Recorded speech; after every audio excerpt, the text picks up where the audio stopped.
નમસ્કાર મિત્રો, સ્વાગત છે તમારું.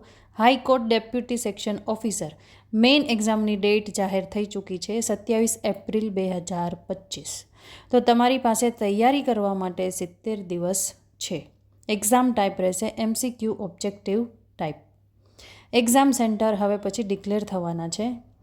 પ્રાથમિક કસોટીમાં 8,630 કેન્ડિડેટ પાસ થયા હતા.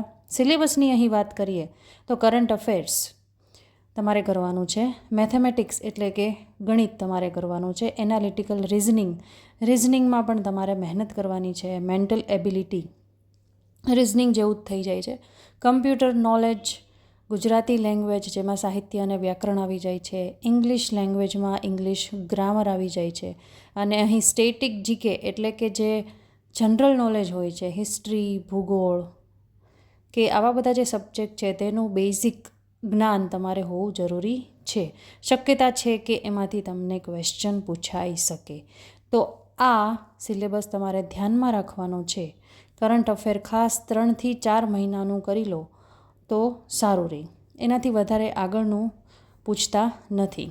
Mathematics, analytical reasoning, mental ability તો 70 દિવસ બાકી છે તો મહેનત કરવી. એક્ઝામ આપણને ખબર જ છે MCQ ટાઈપ એટલે કે ઓબ્જેક્ટિવ ટાઈપ રહેવાની છે. એક્ઝામનો સમય રહેશે 2 કલાક. ટોટલ માર્ક્સ અહીં રહેશે 100 અને નેગેટિવ માર્કિંગ છે 0.33. વધુ માહિતી મેળવવા માટે સબસ્ક્રાઈબ કરો.